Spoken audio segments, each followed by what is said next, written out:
আসসালামু আলাইকুম রহমতুল্লাহ। যে যেখান থেকে আমার ভিডিওটা প্লে করছেন অসংখ্য ধন্যবাদ। তো এখনকার মানুষের ভিতর এমন একটা রোগ সৃষ্টি হয়েছে, সেই রোগের নাম হচ্ছে অহংকার।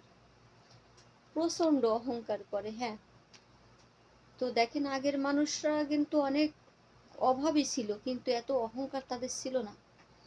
আর এখনকার মানুষদের আগের আমার আমার মারা যদি আমার মাদের কাছে যদি গল্প করি যে উনরা কিভাবে থাকিছে, কিভাবে চলেছে, কতদূর স্কুল ছিল, কতদূর মসজিদ ছিল, কতদূর হাইটে হাইটে কলের পানি আনিছে, এগুলো যদি গল্প শুনি না তো অনেক ভালো লাগে। তো আমার মাদের কাছে যে গল্পটা আমরা শুনি আর আজকে এই মুহূর্তে আমরা যে কাজগুলো করি একদম মিল না। এই জন্য আমি বলতেছি যে সব থেকে ভয়ঙ্কর একটা রোগের নাম হচ্ছে অহংকার। আমাদের মাঝে এই অহংকারটা যে কবে যাবে, কবে বিদায় নেবে তা আল্লাহ পাক জানে। তাই দেখেন, অহংকার করবেন না। কিসের অহংকার করবেন? আপনার তো সেই মরাই লাগবে। মৃত্যুই তো শেষ ঠিকানা আপনার। আপনার 3.5 হাত জায়গা হবে শেষ ঠিকানা, মৃত্যুটা হচ্ছে আপনার শেষ ঠিকানা। এইটুক সময়, সীমিত সময়ের ভিতর কত না অহংকার দেখানি হয়, কত না দাপট দেখানি হয়। শাশুড়িরে কোনো রকম মূল্যায়ন করে না।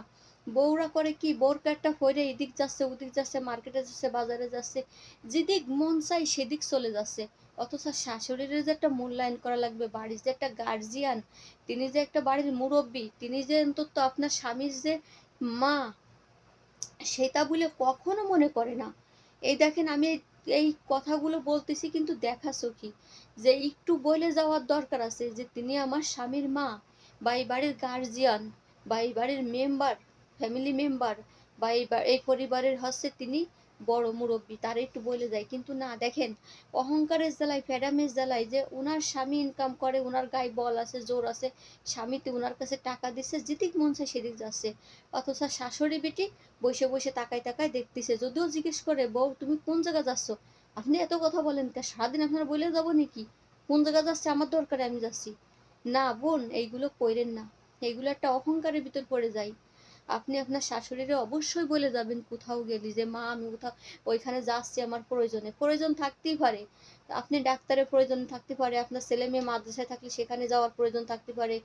এমনও আছে যে কত সময় কিছু মহিলাদের যায় দোকানে যায় কিছু কিনতে হয়, সেই ক্ষেত্রে যাওয়া লাগে। তো আপনার আপনার মা শাশুড়িরা আপনার মার মতো দেখেন না? আপনি একটু মা বলে ডাক দেন না, ডাক দিয়ে বলেন না যে মা আমি অমুক জায়গায় যাচ্ছি।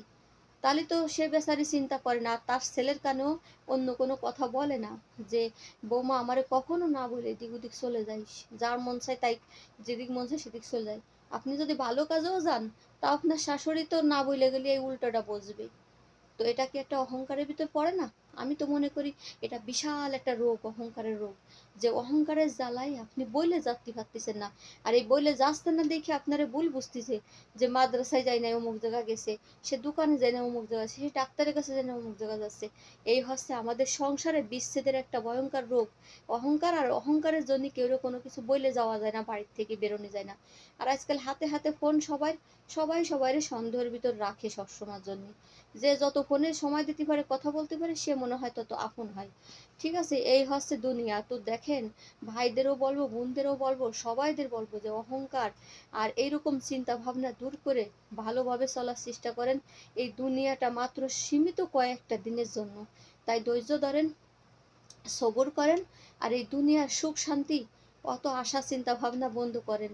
দুনিয়ার এই দুনিয়ার মোহে পড়ে, আমরা দুনিয়ার মায়ায় পড়ে, দুনিয়া চিন্তা করে আমরা আখিরাত ভুলে গেছি। তাই আসেন, আখিরাতের চিন্তা ভাবনা আমরা সবাই মিলে করি, এবং শাশুড়ি শ্বশুর বাপ মা সবাইকে সমানভাবে আমরা সম্মান করি। সবাই ভালো থাকবেন। আল্লাহ হাফেজ।